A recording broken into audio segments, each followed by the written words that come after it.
ராதிகா வணக்கம்.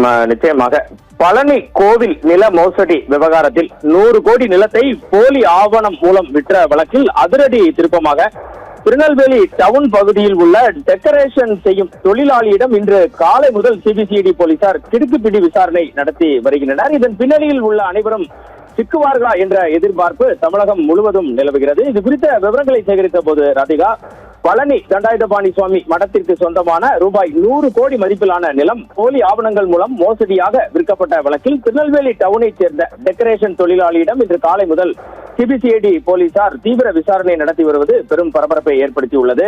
திண்டுக்கல் மாவட்டம் பழனி அடிவாரம் ஆண்டவன் பூங்கா சாலையில் பழனி தண்டாயுதபாணி சுவாமிகள் மடத்திற்கு சொந்தமான 1.35 ஏக்கர் நிலம் உள்ளது. இதன் தற்போதைய மதிப்பு 100 கோடி என கூறப்படுகிறது.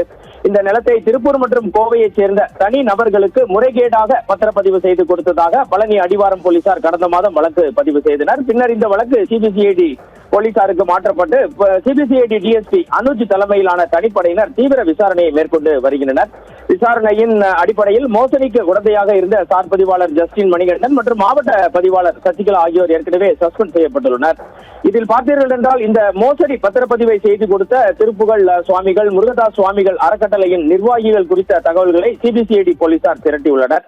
இதில் திருநெல்வேலியைச் சேர்ந்த 3 பேர் அறக்கட்டளை நிர்வாகிகளாக இருந்தது தற்போது தெரிய வந்துள்ளது. குறிப்பாக திருநெல்வேலி பாளையங்கோட்டையைச் சேர்ந்த 46 வயதான குமர குருபரன், திருநெல்வேலி டவுன் சாலியர் தெருவை சேர்ந்த 43 வயதான சண்முக சுந்தரம் மற்றும் சிவகுமார், இவருக்கு 41 வயது ஆகியோர் இந்த மோசடி பத்திரப்பதிவில் முக்கிய பங்கு வைத்திருப்பதாக சிபிசிஐடி சந்தேகிக்கிறது. இதன் தொடர்ச்சியாக திருநெல்வேலி மாநகர பகுதியில் அமைந்திருக்கும் டவுன் சாலியர் தெருவில் வசித்து வரும் சண்முக சுந்தரம் என்பவரிடம் இன்று அதிகாலை சிபிசிஐடி போலீசார் அதிரடியாக விசாரணையை தொடங்கியுள்ளனர். இவர் அப்பகுதியில் ஒரு டெக்கரேஷன் தொழில் செய்து வருவதாக முதற்கட்ட தகவல்கள் கிடைத்திருக்கிறது. இவ்வளவு பெரிய நில மோசடியில் ஒரு சாதாரண டெக்கரேஷன் தொழிலாளிக்கு எப்படி தொடர்பு வந்தது? இவர் பினாமியாக எதுவும் செயல்பட்டாரா? இதன் பின்னணியில் உள்ள விஐபிக்கள் யார் யார் என்ற கோணத்தில் சிபிசிஐடி போலீசார் பல்வேறு அடுக்கடுக்கான கேள்விகளை கேட்டு விசாரணை நடத்தி வருவதாக கூறப்படுகிறது. இந்த வழக்கில் திருநெல்வேலியைச் சேர்ந்த மேலும் சிலரிடம் போலீசார் விசாரணை நடத்த வாய்ப்புள்ளதால் உள்ளூர் வட்டாரத்திலும் தமிழக அளவிலும் இந்த சம்பவம் பெரும் அதிர்ச்சியை ஏற்படுத்தியுள்ளது.